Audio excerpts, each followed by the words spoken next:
What are some of the best jobs for side hustles? A lot of people on YouTube talk about side hustles. But side hustling from what? If you have a demanding job where you need to work 80 hours a week or you're emotionally or physically drained after you're done working that job, you're more than likely not going to be very successful in your side hustle because you're taking too much time and emotional energy away from growing your next big thing. That is, of course, unless it's a very easy side hustle, like driving Uber. And like I say on this channel, the level of liquidity, not sure if that's a real word, but how financially lucrative it is for you, is directly proportional to the degree of difficulty. In layman's terms, if it's easy, it's probably not very profitable.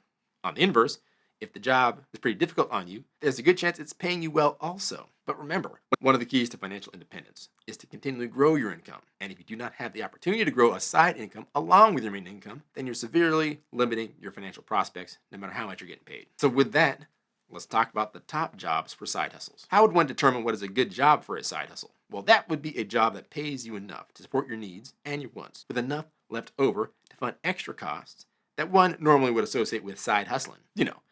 Purchasing Amazon FBA stock, acquiring and storing merch to sell to your fans, hosting fees for your ClickFunnels, and so on. But another overlooked criterion would be the stress level of the job that you currently have. To determine that, I went onto a site called onetonline.org. Now that's a site that has detailed descriptions of the world of work, to be used by job seekers, workforce and development and HR professionals, students, developers, researchers, anyone and everyone looking for detailed information on jobs that they're curious about. Now, Onet assigns each job a stress tolerance score ranging from 0 to 100, which measures how often workers must accept criticism and deal with stressful situations. Jobs with lower scores typically require a lower stress tolerance, while jobs with higher scores require a higher stress tolerance. So I looked through the database for jobs with low stress tolerance that also pay the highest, starting off with political scientists. I'm not sure that would be the most stress-free job starting in 2024 with a highly contentious presidential election coming up. And frankly, if we're being honest with each other, the last 5 years or so has been pretty raucous in terms of the political environment. But in terms of stress level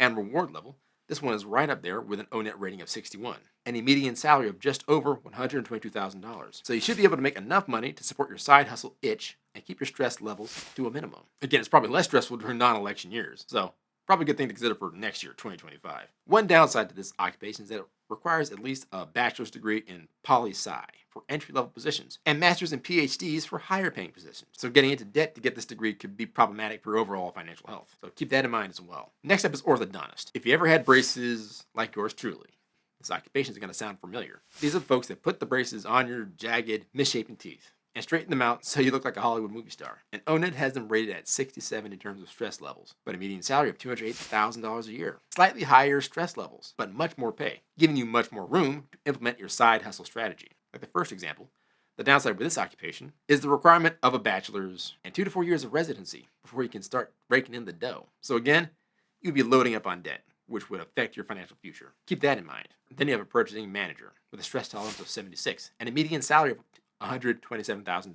Purchasing managers plan and direct the activities of buyers involved in purchasing materials, products, and services for an organization. They represent companies in negotiating contracts with suppliers and develop cost reduction strategies. Purchasing managers also maintain records of items bought, cost, deliveries, and inventories. They typically require a bachelor's degree and experience in procurement. So again, loading up on debt, not as much as poli-sci majors or dentists. Then you have radiologists. Onet describes their stress tolerance at a 79. That said, though, they have a higher salary of roughly $208,000. The primary responsibility of a radiologist is to examine and diagnose disorders and diseases using medical imaging procedures, things such as x-rays, magnetic resonance imaging, computer tomography, positron emission tomography, mammography, or ultrasounds. They interpret the outcomes of these diagnostic imaging procedures, they prepare reports on their findings, and deliver the results to other physicians, patients, and patients' families. Like other medical fields, they require a lot of training, such as a bachelor's degree in radiology or related field, 4 years of medical school, and a residency program. Again, loading up on debt, but that high salary should help to mitigate all of that. Then you have your public relations and fundraising managers. Stress tolerance of about 79 and a median salary of $114,000.